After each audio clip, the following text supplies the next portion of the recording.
अब दिल्ली की बात करते हैं। आज दिल्ली के हॉस्पिटल्स को लेकर बड़ा खुलासा हुआ। पता लगा कि दिल्ली सरकार ने हॉस्पिटल्स के लिए जो करोड़ों रुपए के इक्विपमेंट्स खरीदे थे वो कई साल से धूल खा रहे हैं, क्योंकि इन इक्विपमेंट्स को ऑपरेट करने वाले टेक्नीशियंस नहीं हैं, और जहां टेक्नीशियंस हैं वहां इक्विपमेंट को रखने की जगह ही नहीं है। इसलिए पिछले कई साल से इक्विपमेंट इंस्टॉल ही नहीं हुए। असल में हाई कोर्ट के ऑर्डर पर दिल्ली के 26 सरकारी हॉस्पिटल का स्पेशल ऑडिट कराया गया।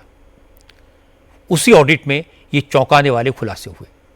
पता लगा कि दिल्ली स्टेट कैंसर इंस्टीट्यूट में 9 साल पहले 15.5 करोड़ रुपए में साइक्लोट्रॉन मशीन खरीदी गई थी, लेकिन स्टाफ की कमी के कारण ये बंद पड़ी है। इसी हॉस्पिटल में 10 करोड़ रुपए में खरीदी गई सीटी और आरटी सिमुलेशन जैसी मशीनें भी कबाड़ हो रही हैं।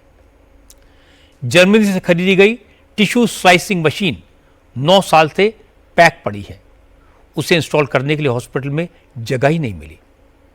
हमारे संवाददाता भास्कर मिश्रा ने बताया कि homeopathic medical college and research centre में 19 लाख रुपए की अल्ट्रासाउंड मशीन बंद पड़ी है, क्योंकि यहां कोई रेडियोलॉजिस्ट नहीं है।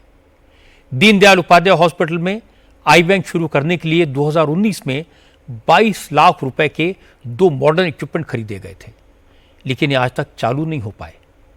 इसी हॉस्पिटल में 1.5 करोड़ रुपए का बायोकेमिस्ट्री एनालाइजर बंद पड़ा है।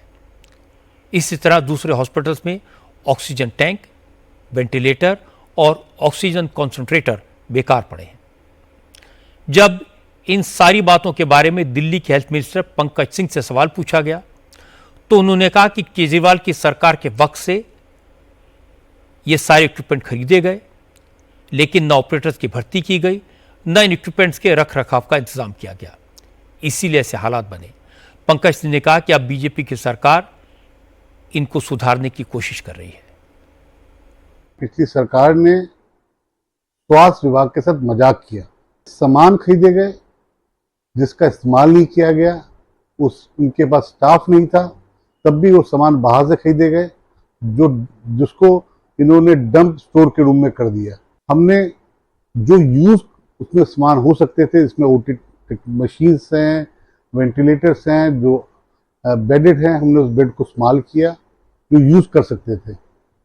बड़े दुख के साथ कहना पड़ता है कि आम आदमी पार्टी सरकार ने, जो पिछली सरकार थी, उन्होंने स्वास्थ्य के नाम पे लोगों को धोखा दिया, सामानों को डंप किया, रेवेन्यू का लॉस किया। हमारी सरकार आने के बाद जो 21% स्टाफ की कमी थी उसको दूर भी किया हमने। डॉक्टर से लेकर लैब टेक्नीशियन से लेकर नर्सेस से लेकर सब चीज़ों की कमियां हमने दूर की है।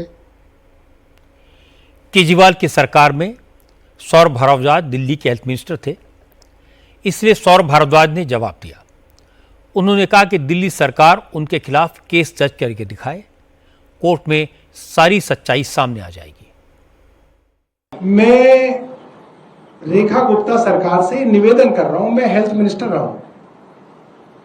हेल्थ मिनिस्टर रहने के नाते मैं उनसे निवेदन कर रहा हूं, जो लोग उन इक्विपमेंट्स को अनयूज्ड रखने के लिए जिम्मेदार हो, उनके ऊपर आप मुकदमा करो।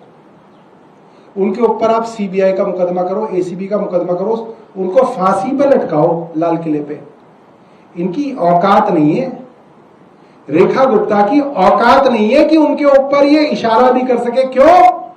क्योंकि वो इनकी सरकार का चाचा था ना, जो नरेश कुमार चीफ सेक्रेटरी, उसको मैंने आधी दर्जन चिट्ठियां लिखी है इन इक्विपमेंट्स के लिए, आधी दर्जन। और इनकी औकात नहीं है, इनकी सरकार की, रेखा गुप्ता की, कि वो नरेश कुमार के सामने चू भी कर दे, क्योंकि चाचा था वो नरेश कुमार भारतीय जनता पार्टी की सरकार का। अगर औकात है तो करे मुकदमा, लाए नरेश कुमार को, लटकाओ फांसी उसको लाल किले पे। मैंने चिट्ठी लिखी है आधी दर्जन उसको, इन इक्विपमेंट्स के विषय में और इन सारी फैसिलिटीज के विषय में, कि आप डॉक्टरों की भर्ती करो, आप रेडियोग्राफर्स की भर्ती करो, आप रेडियोलॉजिस्ट की भर्ती करो। इनकी वजह से इक्विपमेंट अनयूज्ड है, कुछ किया ही नहीं। हॉस्पिटल के लिए खरीदे गए मेडिकल इक्विपमेंट कबाड़ बन जाएं, इससे बड़ी दुर्भाग्य की बात और क्या हो सकती है। हमारे यहाँ हॉस्पिटल की वैसे ही कमी है, जो हॉस्पिटल हैं उनमें इक्विपमेंट की कमी है। अल्ट्रासाउंड और एमआरआई के लिए नंबर आने में कई कई हफ्ते लग जाते हैं। कैंसर के पेशेंट्स किस ट्रॉमा से गुजरते हैं, आई बैंक से आंख पाने के लोग किस कदर तरसते हैं, इसके बारे में सोचकर ही दिल बैठ जाता है। और इन इक्विपमेंट्स की ये बर्बादी सिर्फ इसलिए हुई कि टाइम पर रिक्रूटमेंट नहीं हो पाया। इस लापरवाही की जांच गहराई से होनी चाहिए और जो नुकसान हुआ उसकी भरपाई अपराधियों की संपत्ति बेचकर की जानी चाहिए, तभी एक एग्जाम्पल सेट होगा।